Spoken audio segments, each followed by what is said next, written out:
The easiest way to be the most interesting person in the room is to be the most interested person in the room. If you're somebody who's always talking about themselves, you never branch out, get curious about other people, you might think you're interesting because you have so much to talk about yourself. But the reality is, people aren't going to be attracted to you because all you do is talk about yourself. It comes off as selfish. If you're in a room and you're extremely interested in other people, their interests, what they're passionate about, they're going to naturally gravitate towards you because people love talking about themselves. The average person is like the first example I gave. The average person wants to talk about themselves, about their interests, about their hobbies, about their passions, because it's something they're interested in and they know a lot about. It's an easy thing to talk about, and it's something that they're actually interested in. So of course they want to talk about it. That's how most people are. But instead, if you're a person who is genuinely interested in these things, like you actually want to hear about it, and it's clear by your body language, the way you respond, if you're reciprocating. If you're genuinely interested, people are going to love talking to you because they get to talk about the things they enjoy and about themselves.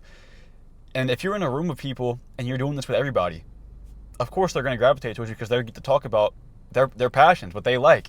So doing that will make you, even though you're just showing interest to others, that will make you the most interesting person, and people are going to be attracted to you and enjoy being around you.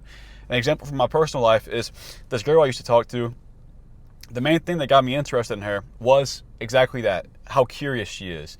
And curiosity is a sign of intelligence. If somebody's curious about something, it's a good sign. It means they're probably not necessarily they are intelligent, and it's like word vomit. It's not a make or break thing. You don't have to be curious to be intelligent, but it's a sign of it, and that's attractive to me, a woman who's intelligent. But that's besides the point. The curiosity, even in things that they don't know anything about, or that they might not even have an interest in, being curious about it and wanting to learn more about it, it's attractive, and it's just nice because it's like a change of pace, and you get to talk about things you enjoy. Like this girl, she obviously, if you watch me, you know I do jiu-jitsu. She doesn't know anything about jiu-jitsu. And if you know anything about martial arts, most people probably don't. There's a choke called a go-go plata, and it's going to be mentioned later in the story, but keep that in mind. But somehow we came to that topic. She was asking me what I like to do, and I mentioned that and a couple other things, and she keyed on that and started asking questions about it.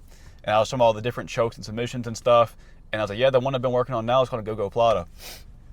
And she was like so curious. She wanted to know what it was and like what's so fun about doing jiu-jitsu, and just, she was asking me all these questions, showing her genuine curiosity, and like you could see it in her eyes and her body language that she actually wanted to know, even though it's not something she knows anything about or that she's interested in. She had a genuine need or want to learn about it. She wanted to learn about something that she didn't know about and something that I'm passionate about. So I was explaining to her, I was like, yeah, go-go plata is like you use your foot and your arm to choke somebody, and you're choking them with your foot.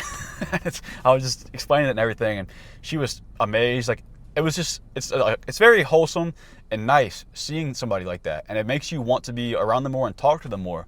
So if you can do this with people you want to get to know or somebody you already know, getting them to talk about their passions, their hobbies, they're going to be much more interested in you, and you're just going to be, honestly, you'll enjoy talking to people more because, or at least if you're somebody who likes to learn, because in that process you're talking about things you don't know anything about, and you're listening to them explain it to you, and they're passionate about it, so they're obviously at least somewhat knowledgeable on the subject, so you get to learn. That's where the genuine curiosity, or the genuine wanting to hear it and curiosity comes from, is that need for learning. If you actually want to learn and improve yourself by learning more about just anything in life, something you don't know about, having the mindset of, oh, I don't know anything about that, let me hear about it, that will make you genuinely curious. If you don't go into the conversation wanting to know about it, it's going to come off fake, and it's like, oh, this dude clearly doesn't want to be talking to me. It's very obvious whenever somebody isn't genuine in their approach with it. So if you can adopt this mindset and be the person who does just have a curiosity and interest in other people and what they're passionate about, people are going to gravitate towards you, and it really does exude charisma. Like, it's just going to come off you. It comes off very confident too, because you don't feel the need to talk about yourself. You don't feel the need to prove yourself. And whenever you do that, again, it's attractive because it shows that you're confident in yourself, and also shows that you have an interest in the other person. So if you can go into a room and be the person who does that, it's a rare quality, and most people don't do that.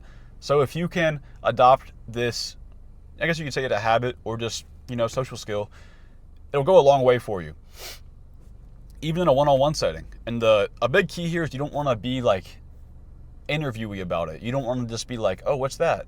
Oh, so like you don't want to just keep piling on questions and questions and questions. You ask a question, whatever the answer is, if it's something you can build into, you have a conversation about that answer, and then maybe ask another question. So it's not just question after question after question after question. And if it is, build off the previous one. Don't just branch out to something else. But whenever they answer, try to have a conversation about whatever the answer is, if you can, because then you dive deeper into their answer, what they talk about, and you get like a deeper insight into whatever it is too. And it's just, at the end of the day, it's just knowledge and experience for you. So not only will it make you more interesting, you will also be developing yourself in the process. So yeah, very good tip, very good social skill. If you can do this, it's gonna change the game for you. Honestly, it'll change the game. So yeah, subscribe, like, do all the things. See you next video.